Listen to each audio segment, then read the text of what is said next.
Hello students, स्वागत है सबका बंसल एकेडमी के ऊपर। स्टूडेंट्स, आज आपके सामने मैं एक हिस्ट्री का इम्पॉर्टेंट टॉपिक लेके आया हूँ। स्टूडेंट्स, आपके एग्जाम के पर्सपेक्टिव से जो भी इम्पॉर्टेंट क्वेश्चन होंगे वो भी हम डिस्कस करेंगे और आज की क्लास में हम डिटेल में समझेंगे कि what is growth of nationalism in India, what is Indian national movement. Students, nationalism की शुरुआत कब हुई थी? अगर हम बात करें कि ग्रोथ ऑफ नेशनलिज्म होता क्या है, नेशनलिज्म आया कैसे, इसको डिटेल में डिस्कस करेंगे। चलिए शुरू करते हैं। तो स्टूडेंट, सबसे इंपॉर्टेंट चीज है जी, जब हमारे देश में टेक्नोलॉजी डेवलप करनी शुरू कर गई थी।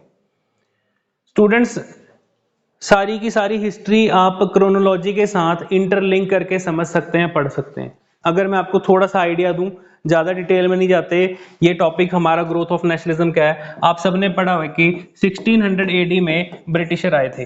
तो 1600 एडी में जब ब्रिटिशर आए तो 1757 ये एक इंपॉर्टेंट ऐतिहासिक ईयर है। कुछ ऐसे ईयर जो आपको टिप्स पे होने चाहिए, जो बार बार पेपर में क्वेश्चन पूछे जाते हैं। तो स्टूडेंट, 1757 में जो बैटल ऑफ प्लासी थी, बैटल ऑफ प्लासी एक डिसिसिव बैटल, प्लासी का युद्ध स्टूडेंट्स अंग्रेजों के लिए एक डिसिसिव बैटल था। यहां से ब्रिटिशर ने इंडिया में रूल अपना स्थापित किया। यहां से ब्रिटिशर ने अपना ब्रिटिश एम्पायर, जो कॉलोनियल पार्ट है, इंडिया में कई सारे एरियाज को, कई सारे रीजन्स को अपने कॉलोनियल पावर बनाया। जैसे कि बात करें बंगाल, बॉम्बे, मद्रास, तो ये तीन प्रेसिडेंसी जो चलती थी, इससे हमें ये समझ में आता है कि ब्रिटिशर जो अपने लिए डेवलपमेंट कर रहे थे, वो ही डेवलपमेंट हम लोगों के लिए कैसे एडवांटेज बन रही थी, वो हम समझेंगे ग्रोथ ऑफ नेशनलिज्म से। 1757 की बैटल हुई, 1857 की बैटल हुई।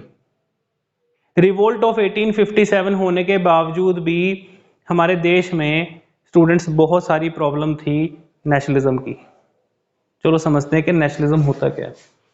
तो स्टूडेंट्स, बात करते हैं नेशनलिज्म की। तो नेशनलिज्म जो ब्रिटिशर ने हमारे देश में एजुकेशन डेवलपमेंट की, वहीं से ही नेशनलिज्म आया। सबसे पहला पॉइंट है, चलो डिस्कस करते हैं, development of communication and transport. ध्यान से समझना है इन पॉइंटों को, आपस में इंटरलिंक करके आपको चीजें समझ में आएंगी। स्टूडेंट्स, जब अंग्रेजों ने हमारे देश में कम्युनिकेशन एंड ट्रांसपोर्ट सिस्टम को डेवलप किया 1853, लॉर्ड डलहौजी जब इंडिया में रेलवे डेवलपमेंट करता है, रेलवे की शुरुआत होती है बॉम्बे टू थाने, रेलवे चलती है। 1853 में पहला स्टेप आ रहा है, रेलवे शुरू हो रही है। 1854 में स्टूडेंट्स आपको क्वेश्चन पूछे जाएंगे ऐसी क्रोनोलॉजी में, तो 1854 में पहली बॉम्बे में मिल लग रही है, फर्स्ट कॉटन टेक्सटाइल मिल इन बॉम्बे। ये सारे आपको हैंडआउट्स, ये सारे नोट्स आपको प्रोवाइड किए जाएंगे, लेकिन जस्ट जो अभी मैं आपको चीजें करवा रहा हूं, ये साथ के साथ आप नोट भी करें। स्टूडेंट्स, 1853 में रेलवे आई, उसके अगले साल आप देख रहे हो बॉम्बे में टेक्सटाइल मिल लग रही है 1854 में। इट मींस जैसे जैसे कम्युनिकेशन चैनल डेवलप हो रहा है, वैसे वैसे वहां पर इंडस्ट्रियल डेवलपमेंट भी हो रही है। और जैसे जैसे कम्युनिकेशन चैनल डेवलप हुए, वैसे वैसे ग्रोथ ऑफ नेशनलिज्म को एक स्पीड मिलनी शुरू हो गई थी। अगर कोई पंजाब का आदमी है, कोई मद्रास का आदमी है, कोई महाराष्ट्र से है, कोई बंगाल से है, जब तक हमारे देश में रोड नेटवर्क डेवलप नहीं हुआ था, जब तक रेलवे डेवलप नहीं हुई थी, तो तब तक वो कैसे इकट्ठे हो सकते थे? आपने कभी ये चीजें सोची हैं कि कांग्रेस की फॉर्मेशन 1885 में क्यों हुई, इससे पहले क्यों नहीं बनी? आपने सोचा कि 1857 का जो रिवोल्ट हुआ था, कई सारे लोगों ने अपनी बुक में लिखा है कि वो एक नेशनलिज्म वॉर नहीं थी। स्टूडेंट्स, 1857 का रिवोल्ट हम लोगों के नजरिए से वो एक नेशनलिज्म की लड़ाई हो सकती है, लेकिन अंग्रेजों के नजरिए से it was just a mutiny, a sipahi mutiny, एक सैनिकों का विद्रोह था। वो एक अलग टॉपिक है, वो आपको डिटेल में करवाऊंगा। तो कहने का मतलब ये है कि 1857 का वो जो रिवोल्ट था वो एक डिसिसिव रिवोल्ट होता है इंडिया के लिए। और स्टूडेंट्स यहाँ पर development of communication and transport हमारे देश में नेशनलिज्म का एक स्टार्टिंग पॉइंट होता है। नेशनलिज्म के लिए जो शुरुआत थी, आप मान के चलिए वो यहां से इस चीज की शुरुआत हो चुकी थी। तो नेशनलिज्म स्टूडेंट्स एक फीलिंग, लोगों के अंदर वो फीलिंग थी भी तो वो उसको एक्सप्रेस नहीं कर पा रहे थे कि यार अपने नेशन के लिए कुछ करना है, अपने देश के लिए कुछ करना है। वो कर आप कैसे कर सकते हो? अगर आज के डेट में आपके पास टेक्नोलॉजी नहीं है तो आप कुछ नहीं कर सकते। आज आपके पास टेक्नोलॉजी है, आप उसका अच्छा यूज कर सकते हो, टेक्नोलॉजी है उसका मिस यूज कर सकते हो। अगर आप टेक्नोलॉजी से टोटली कट चुके हो तो फिर आप कुछ भी नहीं कर सकते। तो ये आज की बात बता रहा हूं, इसी तरीके से आप इसको इंटरलिंक करके सोच सकते हो कि उस टाइम पर नेशनलिज्म इतना लेट क्यों आया। अंग्रेज तो 1600 में आ गए थे, 1757 में बैटल ऑफ प्लासी होती है, 1857 में रिवोल्ट हुआ, लेकिन अंग्रेज नहीं गए। फिर इसके बाद सबसे इंपॉर्टेंट चीज स्टूडेंट्स, जो एक और इंपॉर्टेंट पॉइंट है, इंग्लिश एजुकेशन। ठीक है जी, इंग्लिश एजुकेशन एक सबसे इंपॉर्टेंट रोल प्ले करती है अपना इस ग्रोथ ऑफ नेशनलिज्म में। तो स्टूडेंट्स, ग्रोथ ऑफ नेशनलिज्म में इंग्लिश एजुकेशन का भी सबसे बड़ा रोल था। जब हमारे देश में after 1857 university of Bombay, university of Madras, university of Calcutta open हुई, लॉर्ड कैनिंग के टाइम पे, लॉर्ड कैनिंग के टाइम पे ओपन की गई थी। ये क्वेश्चन पेपर में पूछा जाता है। इसका प्रस्ताव लॉर्ड डलहौजी लेकर आया था। लॉर्ड डलहौजी के टाइम पे वुड्स डिस्पैच क्वेश्चन पेपर में सीधा पूछा जाता है।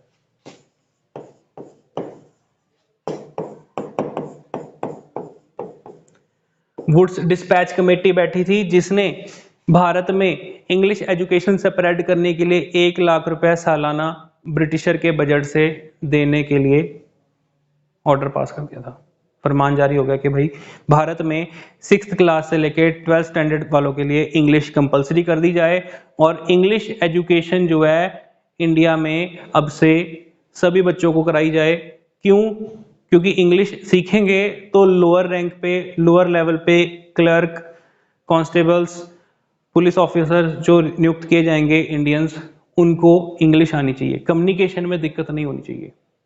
तो इंग्लिश हमारे लिए एडवांटेज कैसे बनती है? जब लोग एजुकेशन लेते हैं स्टूडेंट्स, जब लोग यूनिवर्सिटी कॉलेज में जाकर फिलॉसफी पढ़ते हैं, जब लोग पॉलिटिकल थिंकर पढ़ते हैं, तो वो भी एक पॉइंट बनता है यहां पर ग्रोथ ऑफ नेशनलिज्म का। ग्रोथ ऑफ नेशनलिज्म, जब हमारे देश के लोगों ने वोल्टायर को पढ़ा, रूसो को पढ़ा, एरिस्टोटल पढ़ा, प्लेटो को पढ़ा,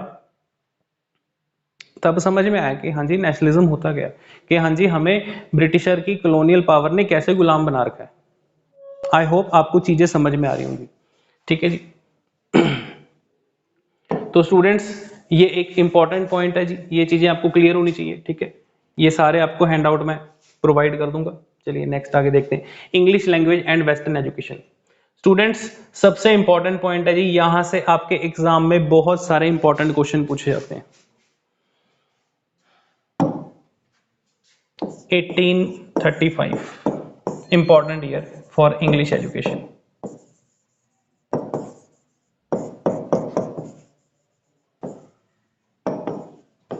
इंग्लिश एजुकेशन के लिए 1835 लॉर्ड मैकॉले भारत आता है और वो कहता है कि इंडिया में इंग्लिश एजुकेशन हमें स्प्रेड करनी चाहिए। तो इंग्लिश एजुकेशन जो है उसको हमारे बहुत सारे जो सोशल रिलीजियस रिफॉर्मर्स थे उन्होंने कहा अच्छी चीज है। इसी टाइम पे राजा राम मोहन रॉय कह रहे हैं इंग्लिश एजुकेशन तो सबको लेनी चाहिए। इंग्लिश एजुकेशन एक हमारी सोसाइटी के रिफॉर्म के लिए बहुत अच्छी चीज हो सकती है। इंग्लिश एक कम्युनिकेशन लैंग्वेज भी है और इंग्लिश सीख के हम देश विदेश में लोगों से इजीली बात कर सकते हैं। अब इंग्लिश एजुकेशन देश विदेश छोड़ो, अपनी इंडिया की आपको एग्जांपल देता हूं स्टूडेंट्स कि ग्रोथ ऑफ नेशनलिज्म में इंग्लिश लैंग्वेज का कितना बड़ा इंपॉर्टेंट रोल था।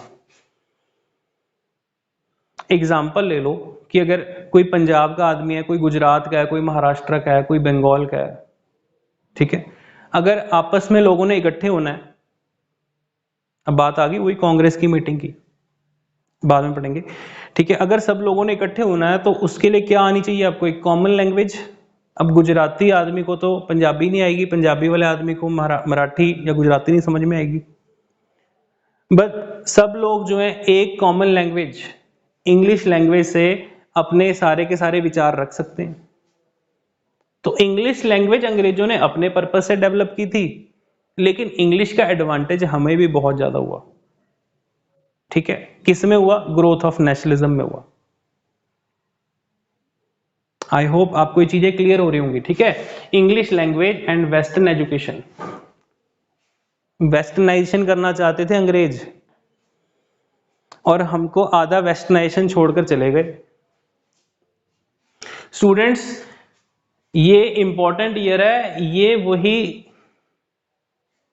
1835 में जब अंग्रेजों ने इंग्लिश एजुकेशन शुरू की तो पूरे भारत में लोगों के अंदर ये विचार उठने भी शुरू हो गए कि कहीं हमारा कल्चर ना खत्म हो जाए, हमारा रिलीजन ना खत्म हो जाए, हमारे बच्चे अपनी मातृभाषा ना भूल जाएं। तो कल को क्या होगा? इन लोगों में ऑलरेडी पश्चिमी सभ्यता आ चुकी होगी, लोगों के अंदर इस चीज का सबसे बड़ा डर था। सो 1850, अभी तक हम कुछ भी नहीं कर रहे। देखो यार, अब आपको ये जान के हैरानी होगी, 1600 में अंग्रेज आए, स्टार्टिंग में अभी हमने पढ़ा था, ठीक है। 1835 तक कुछ नहीं हुआ, यहां पर इंग्लिश इंट्रोड्यूस होती है और फिर इसके बाद क्या होता है जी? 1857 का रिवोल्ट भी हो रहा है। 1857 के रिवोल्ट के कई सारे कारण थे, उनमें से एक ये कारण भी बन जाता है। तो स्टूडेंट्स, 1857 का रिवोल्ट हुआ था, उसमें पीजेंट्स का भी रोल था, उसमें जमींदारी सिस्टम का भी रोल था। जमींदार जो थे वो किसानों का, पीजेंट्स का खून चूस रहे थे, उसका भी रोल था।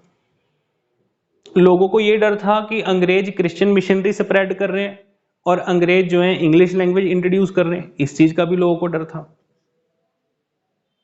1857 के रिवोल्ट में इमीडिएट कॉज, रिलीजियस कॉज, आप ये चीजें पढ़ते हैं, लेकिन उसके पीछे जो इतने सालों से ये चीजें चल रही थी, ये सारा गुस्सा लोगों का यहां पर भी फूटता है। आई होप आपको ये चीजें समझ में आ रही होंगी स्टूडेंट्स, ठीक है, बहुत इंपॉर्टेंट चीज है।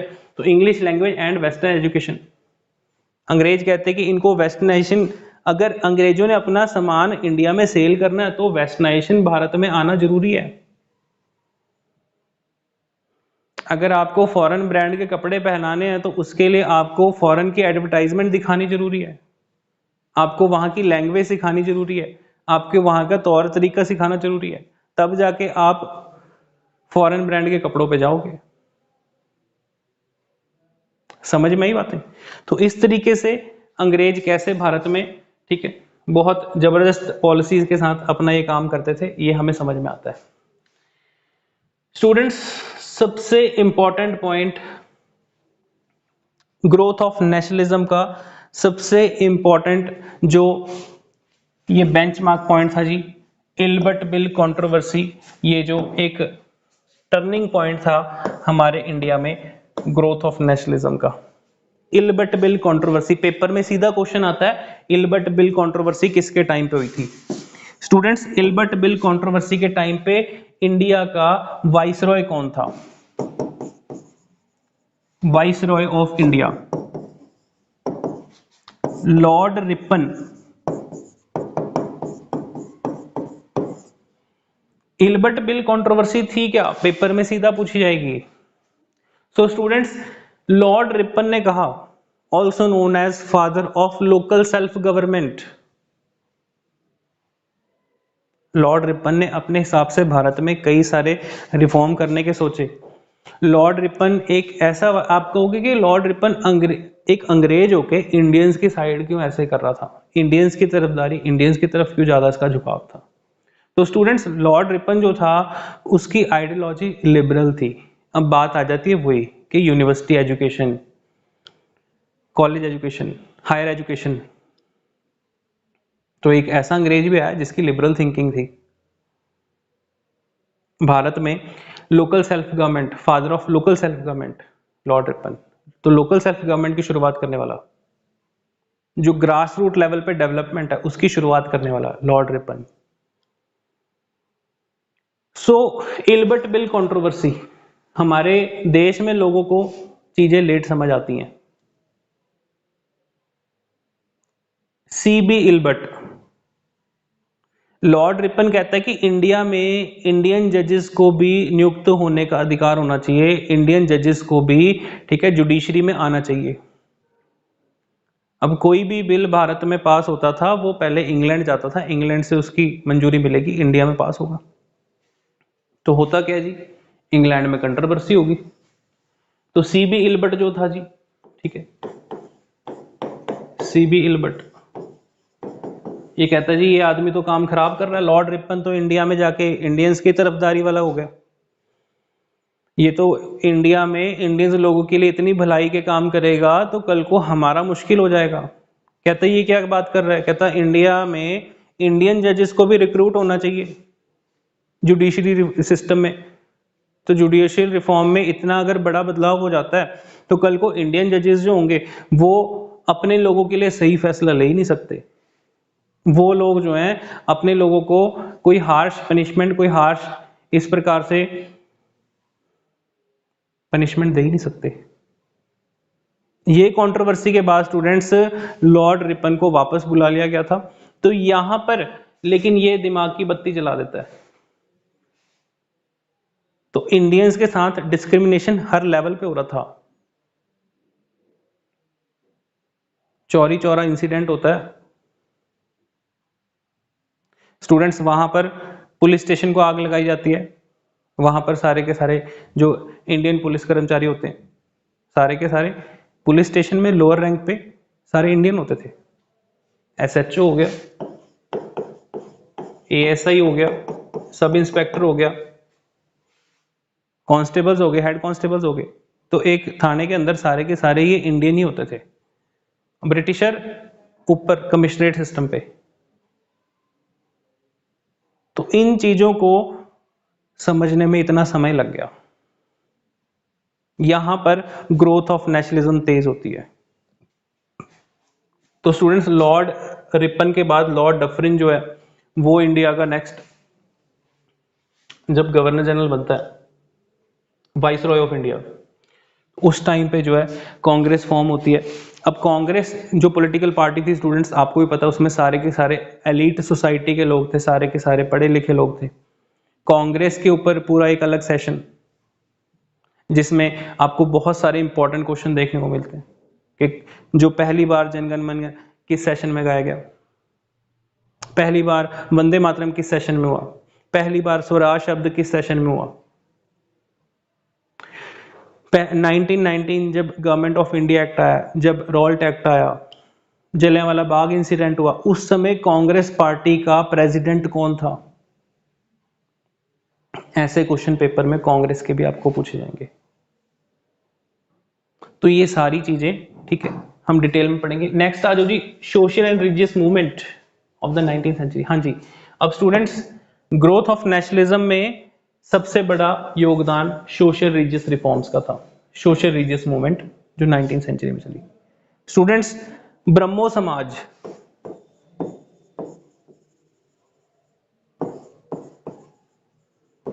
ब्रह्मो समाज एक आप कह सकते हो एक अम्ब्रेला ऑर्गेनाइजेशन थी, एक बहुत बड़ी ऑर्गेनाइजेशन। ब्रह्मो समाज किसके द्वारा बनाई गई, पेपर में पूछा जाता है, ऐसे क्वेश्चन आपको एग्जाम पूछे जाते हैं। तो राजा राम मोहन रॉय जो इतने बड़े रिफॉर्मर थे, उनको देख के हमारे इंडिया में बाकी रिफॉर्मर्स भी इसी तरीके से कई सारे सोशल रिलीजियस रिफॉर्म्स करते हैं। ब्रह्मो समाज, आत्मीय सभा, प्रार्थना सभा, रामकृष्ण मिशन, स्वामी विवेकानंद जी का एग्जाम में क्वेश्चन पूछा जाता है कि स्वामी विवेकानंद जी ने रामकृष्ण मिशन किसके नाम से रखा था। तो उनके गुरु थे रामकृष्ण परमहंस। स्टूडेंट्स रामकृष्ण परमहंस बहुत बड़ी शख्सियत थी, उन्होंने कई चीजें डिटेल में डिफाइन की थी। कि ह्यूमन बीइंग के अंदर एक कॉमन ह्यूमन, एक आम जो ह्यूमन बीइंग होता है उसके अंदर कितनी ज्यादा पावर हो सकती है, एक natural power. Arya Samaj, Nirankari movement, Radha Swami movement, exam में क्वेश्चन पूछे जाते हैं। ये सारे के सारे जो रिफॉर्म्स थे ये एक ग्रोथ ऑफ नेशनलिज्म का ही हिस्सा थे। स्टूडेंट्स, लोअर सेक्शन के लोगों की डेवलपमेंट बहुत ज्यादा जरूरी थी हमारे देश में। जब तक हम समाज में अगर ग्रास रूट लेवल पे डेवलपमेंट नहीं करेंगे तो सोसाइटी को कभी भी हम आजाद करा ही नहीं सकते थे। फिर किससे आजाद कराते? अगर आप अपने ही समाज के लोगों की डेवलपमेंट नहीं कर सकते, अपने ही समाज में लोगों को अगर उठा नहीं सकते हो, तो समाज की लड़ाई किसके साथ थी? तो यहां पर स्टूडेंट्स ग्रोथ ऑफ नेशनलिज्म में सबसे इंपॉर्टेंट रोल प्ले करते हैं अपने सोशल रिलीजियस रिफॉर्म, जो जिनका मेन रोल था सोसाइटी में women's education, children's, lower section people, इन सब की डेवलपमेंट का। सबसे बड़ी चीज वुमेन, सोसाइटी में वुमेन्स की जो दुर्दशा खराब थी उसको डेवलप करना और वुमेन्स के लिए एजुकेशन सेक्टर डेवलप करना। पेपर में पूछा जाता आपको, गुलामगिरी किसने लिखी है? सत्यशोधक समाज किसने बनाया? ज्योतिबा फुले। खुद एक लोअर सेक्शन से आते थे और सोसाइटी में उन्होंने औरतों के लिए, बच्चों के लिए और लोअर कास्ट के लोगों के लिए बहुत ज़्यादा रिफॉर्म किए। ज्योतिबा फुले और सावित्रीबाई फुले ने मिलके फर्स्ट गर्ल्स स्कूल ओपन किया। तो गर्ल्स स्कूल ओपन किया, एजुकेशन लोगों को मिल रही है, लड़कियों को मिल रही है, समाज में सोसाइटी इस तरीके से डेवलप हो रही है। जब लोगों को एजुकेशन मिलेगी तब जाके ग्रोथ ऑफ नेशनलिज्म आएगा। ये सारी चीजें आपस में इंटरलिंक करती हैं।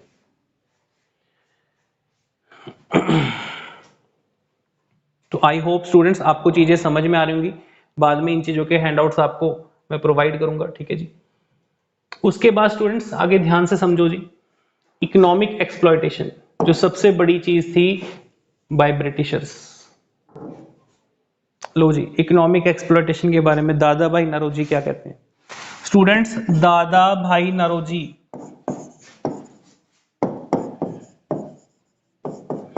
तो Dadabhai Naoroji students grand old man of India किस नाम से जाने जाते हैं? Grand old man of India. Dadabhai Naoroji ने इकोनॉमिक एक्सप्लॉयटेशन जो अंग्रेजों के द्वारा की गई थी उस पर बुक लिखी है। दादा भाई नौरोजी ने डिटेल में बुक लिखी है जी। एग्जाम में बहुत बार क्वेश्चन पूछा जाता है कि दादा भाई नौरोजी की बुक का नाम बताओ। Poverty and un British rule in India.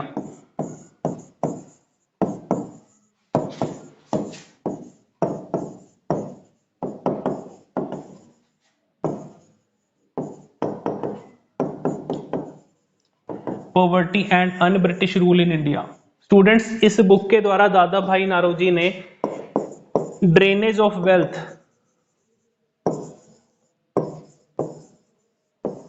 कि कैसे भारत का पैसा, कैसे हमारे देश की सारी संपत्ति, कैसे हमारे देश के रिसोर्सेज अंग्रेज चूस रहे थे। अंग्रेज यहां से लेकर यूरोप जाते थे। स्टूडेंट्स, हमारे देश में कमर्शियल फार्मिंग किसने शुरू करवाई? ब्रिटिशर ने। Permanent settlement, Lord Cornwallis. Zamindari system के नाम से भी जानी जाती है। एक जमींदार नियुक्त कर दिया और अंग्रेज जबरदस्ती कह रहे हैं कि किसानों से आपने यही फसल उगवानी है, थोड़ा सा लालच दो और ये काम करवाओ। तो किसानों से जबरदस्ती कॉटन, अपना जूट, कॉफी, टी, ओपियम, अफीम की खेती करवा रहे थे। इंडिगो, सबसे पहले इंडिगो रिवोल्ट इसीलिए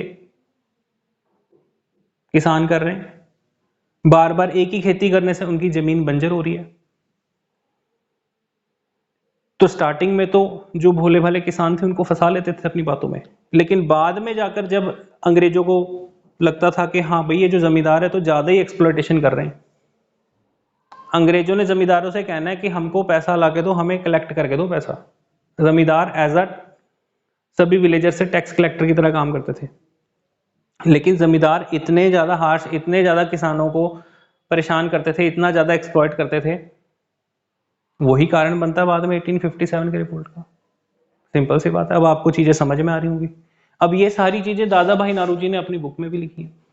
इकोनॉमिक एक्सप्लॉयटेशन स्टूडेंट, सबसे ज़्यादा एक्सप्लॉइट अंग्रेजों ने बंगाल को किया था। सबसे ज़्यादा एक्सप्लॉयटेशन बंगाल के रिसोर्सेज की हुई थी। सबसे ज़्यादा ईस्ट इंडिया कंपनी बंगाल में चल रही थी। इंडिगो रिवोल्ट बंगाल में हुआ था और बंगाल के ही लोगों में सबसे ज़्यादा नेशनलिज्म आपको देखने को मिलेगा। सुरेंद्रनाथ बनर्जी, सुभाष चंद्र बोस, रास बिहारी बोस, रास बिहारी घोष, खुदीराम बोस। तो स्टूडेंट, सबसे ज्यादा आपने ये चीजें नोटिस की कि सबसे ज्यादा बंगाल के लोगों में नेशनलिज्म क्यों देखने को मिला, सबसे ज्यादा एक्सप्लॉयटेशन बंगाल की हुई थी। दादा भाई नारोजी एक बहुत बड़ी पारसी बिजनेसमैन फैमिली से आते थे और स्टूडेंट्स पहले इंडियन थे जो इंग्लैंड की पार्लियामेंट में सिलेक्ट हुए थे। इंग्लैंड की पार्लियामेंट में मेंबर ऑफ पार्लियामेंट दादा भाई नारोजी के इंग्लैंड में भी बिजनेस चल रहे थे और बहुत ज्यादा एजुकेटेड पर्सन। तो इंग्लैंड की पार्लियामेंट में जब पहली बार अपनी स्पीच देते हैं तो वो अपनी स्पीच की शुरुआत करते हैं कि you Britishers are great person, you are the reformers of the society. अंग्रेज खुश हो जाते हैं, कहते हैं भाई ये तो हमारी तारीफ कर रहा आदमी, कहते हैं कि तुम तो बहुत अच्छे आदमी हो। ठीक है, दादा भाई नारोजी अंग्रेजों के लिए कह रहे हैं तुम तो समाज सुधारक बन रहे हो खुद को। अंग्रेज खुश हो जाते हैं। अगली लाइन में कहते हैं कि ये सब कुछ तुम अपने लिए सीमित रख रहे हो, ये सब चीजें तुम्हारे अपने लोगों तक के लिए सीमित हैं, तुम इंडियंस को कितना ज्यादा एक्सप्लॉइट कर रहे हो, तुम हमारे देश को कितना एक्सप्लॉइट कर रहे हो। वहां की पार्लियामेंट में हाहाकार मच गया कि भाई ये इंसान क्या बोल रहा है, क्योंकि स्टूडेंट्स वहां पर सबको बोलने की आजादी। ठीक है, इसीलिए तो इंग्लैंड में कोई भी पर्सन आप कहोगे दादा भाई नारोजी कैसे सिलेक्ट हुए, वहां पर इक्वेलिटी। ठीक है, लोगों में इक्वेलिटी का दर्जा, जो अगर कोई भी पर्सन वहां पर इलेक्शन लड़के जीत के वहां का मेंबर ऑफ पार्लियामेंट बन सकता, तो दादा भाई नारोजी बने ऐसे। आज भी दादा भाई नारोजी का वहां पर घर है। तो दादा भाई नारोजी जो थे उन्होंने अपनी स्पीच जब ये दी, तो अब ये जो अपना भाषण दे रहे हैं वहां पर, तो अगले दिन ये सारा कुछ इंग्लैंड के अखबारों में प्रिंट होना था। मतलब कि अंग्रेजों की बहुत ज्यादा बेइज्जती की। बेइज्जती क्या की, अंग्रेजों को उनको आईना दिखाया, उनको शीशा दिखाया दादा भाई नारोजी ने। तो आई होप आपको चीजें समझ में आई होंगी, क्योंकि स्टूडेंट्स अंग्रेजों ने धीरे धीरे हमारे देश में हर एक बिजनेस को खत्म कर दिया था। जो भी इंडियन बिजनेस था, चाहे वो इंडियन हैंडलूम बिजनेस है, चाहे वो वीवर्स थे, किसान थे, पीजेंट्स थे, कोई हाथ से काम करने वाला, कोई बढ़ाई का काम कर रहा है, कोई कुछ कर रहा है, सारे बिजनेस खत्म कर दिए। मान लीजिए ब्रिटिशर, अगर कोई भारत की खादी का कपड़ा है, वो 1000 रुपए का है, खादी का कुर्ता पजामा, वो हैंडमेड गुड है। हैंडमेड इंडस्ट्री, इंडिया में मशीन गुड्स का तो यूज ही नहीं होता था पहले स्टूडेंट्स। हमारे देश में सिर्फ हाथ से बनाई हुई चीजें यूज की जाती थी।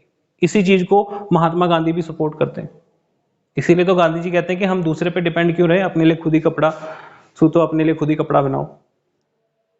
हर एक को चरखा गिफ्ट करते थे। Also power of women empowerment, कि किसी पे डिपेंड मत रहो। तो स्टूडेंट्स मान लीजिए अगर कोई खादी का कपड़ा 1000 रुपए का है, तो ब्रिटिशर अपनी 200 रुपए की शर्ट इंडिया में बेच रहे हैं जो मशीन गुड है। अब मशीन गुड कितने चीप होते हैं आपको इससे पता चल जाएगा।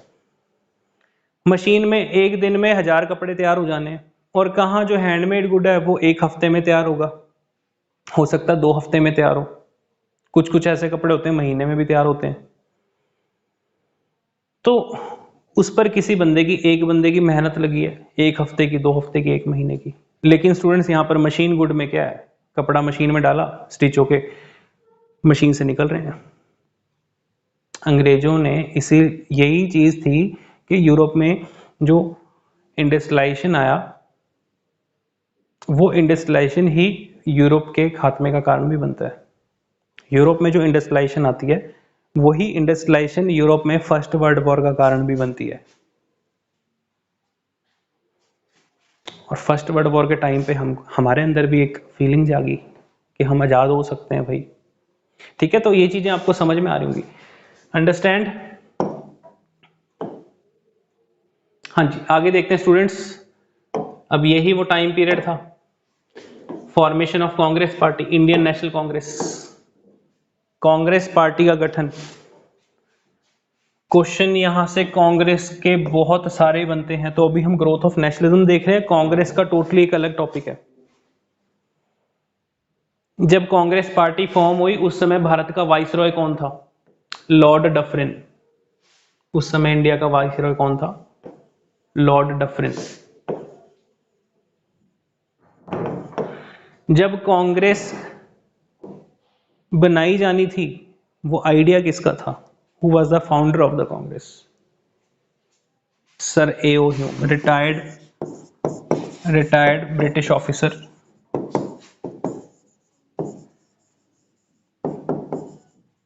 A.O. Hume, Alvin Octavian Hume.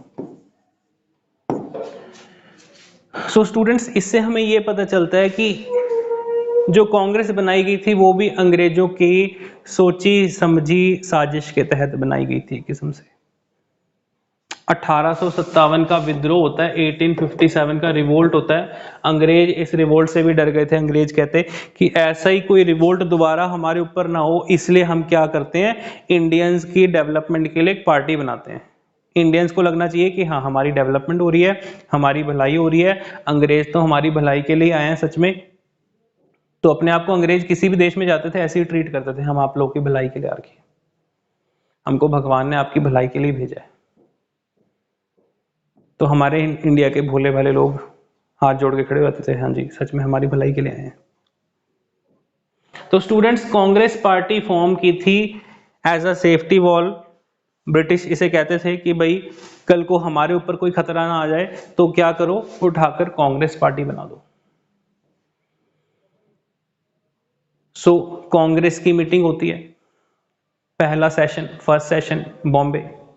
अंग्रेज कुछ नहीं करते, एक मीटिंग बुलवाते हैं जहां पर सभी इंडियंस को इनवाइट किया जाता है। उनमें से एक इंडियंस को उठा के प्रेसिडेंट बना दिया जाता है। WC बनर्जी, उमेश चंद्र बनर्जी को इसका प्रेसिडेंट बना दिया गया था। तो फर्स्ट प्रेसिडेंट, तो स्टूडेंट्स बहुत सारे क्वेश्चन है कांग्रेस के। First president, first Muslim president Badruddin Tyabji, first English president George Yule, ये सारे हम कांग्रेस की क्लास में करेंगे। First women president Annie Besant कब बनी, ये क्वेश्चन पेपर में पूछा जाता है। First Indian women president Sarojini Naidu कब बनती हैं। महात्मा गांधी जी कब कांग्रेस पार्टी के प्रेसिडेंट थे, किस सेशन में थे, किस ईयर बने, ये सारे कांग्रेस से रिलेटेड इंपॉर्टेंट क्वेश्चन है, इसकी पूरी अलग क्लास होगी। तो कांग्रेस के बारे में डिटेल में अलग क्वेश्चन, अलग क्लास में पढ़ेंगे हम।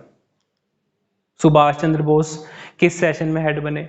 सुभाष चंद्र बोस ने कांग्रेस छोड़ के फिर अपनी फॉरवर्ड ब्लॉक पार्टी बनाई। सुभाष चंद्र बोस और महात्मा गांधी के बीच में जो मतभेद पैदा हुए वो क्यों हुए, वो सब पढ़ेंगे हम। तो स्टूडेंट्स, आई होप आपको चीजें समझ में आई होंगी, ये चीजें आपको क्लियर हो गई होंगी। बाकी जो कुछ मैंने आपको करवाया, ठीक है, इनके आपको नोट्स जो हैं वो प्रोवाइड हो जाएंगे। ठीक है, ये हैंडआउट्स आपको मिल जाएंगे, ये भी आप पढ़ सकते हो। ठीक है, इसके अलावा स्टूडेंट्स आपको कंप्लीट जो ऑनलाइन कोर्स है वो मेरे द्वारा आपको कराया जाएगा। तो आई होप आपको वीडियो अच्छी लगी होगी। वीडियो लाइक जरूर करके जाना, चैनल को सब्सक्राइब करें। Thank you.